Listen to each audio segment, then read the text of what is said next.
you've got someone with really long hair, the bigger the better, ladies. It makes massive hair. Okay. I'm going to use this one. Now, in the image you've got, it's slightly onto an angle, so that's the way I'm going to take my hair. So take the top section and the side from just by the ear.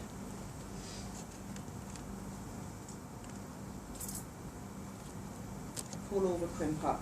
If you want any bits left down, you can pull them down at this moment, that side. What you're going to need to do is pull the hair forward.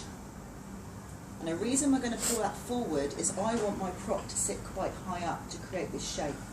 If you don't do that, and you start pulling it back from here, your prop's actually going to sit really far back. It's the same principle as if you're putting a roller in. So what we need to do is go as far forward as possible.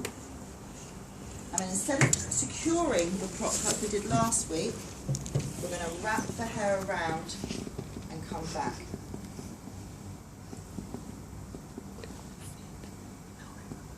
And then we're going to take it over. And again, you can have it on the side or you can have it on the top. Once you've got the shape in, secure the middle section with the curvy grips to hold it into place.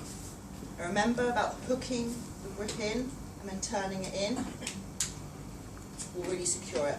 Once you've secured that middle section, you can then play and start stretching the hair.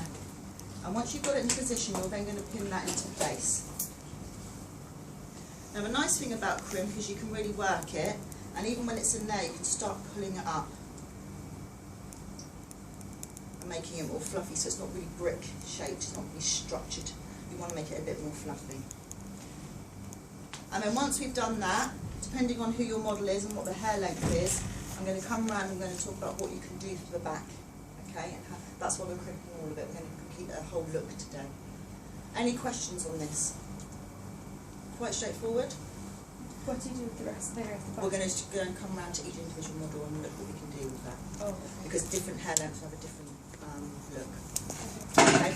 Next week you're going to be bringing your hair looks for your finished assessment or your final look. Okay, so we want to actually execute them really well and see how well you can get them up and time manage it. If we leave it to your timed assessment, things could go wrong. So you really, really need to practice this next week. Okay? Cool. Right. Groups of twos. If you could all